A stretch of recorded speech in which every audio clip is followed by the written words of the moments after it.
जालन्यात स्फोट झालेल्या कंपनीची अंबादास दानवेंकडून पाहणी। गजकेसरी स्टील कंपनीच्या भट्टीत काल झाला होता स्फोट। जालन्यातील औद्योगिक वसाहत स्फोट प्रकरणी गजकेसरी कंपनीच्या मालकावर गुन्हा दाखल। जालन्यातील चंदनझिरा पोलीस ठाण्यात 4 जणांवर गुन्हा दाखल।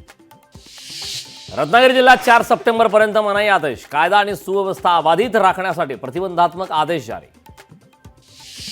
मथुरेत श्रीकृष्ण जन्मोत्सवाची जोरदार तयारी सुरू। मुख्यमंत्री योगी आज मथुरामध्ये श्रीकृष्ण जन्माष्टमी महामहोत्सवाचं उद्घाटन करणार। गोविंदा पथकांना सुरक्षा पुरवण्याचे पालकमंत्र्यांचे आदेश। प्रो गोविंदासाठी जिल्हा विकास नियोजन विभागातून 2 कोटींचा निधी। धाराशिव जिल्ह्यातील वाशी तालुक्यात जोरदार पाऊस। पावसामुळे तालुक्यातील मांजरा नदीला पूर। गडचिरोलीत निरपराध नागरिकांच्या हत्येप्रकरणी नक्षल समर्थकाला अटक। जंगलात संशयितरित्या फिरत असताना घेतलं ताब्यात। जालन्यात अनेक गावात जोरदार पाऊस। पावसामुळे घनसावंगी तालुक्यात ढगफुटी सदृश्य पाऊस। सोलापुरातील शेतकऱ्यांनी मानले मुख्यमंत्र्यांचे आभार। शेतकऱ्यांना मोफत वीज दिल्याने मानले आभार।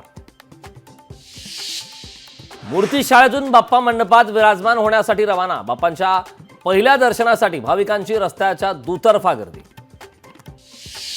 पुण्यात सर्वप्रथम समभाव मोर्चाचं आयोजन। रामगिरी महाराजांच्या वक्तव्याचा निषेध म्हणून मोर्चा। लोकशाही मराठी ऐका, पहा, जागरूक रहा।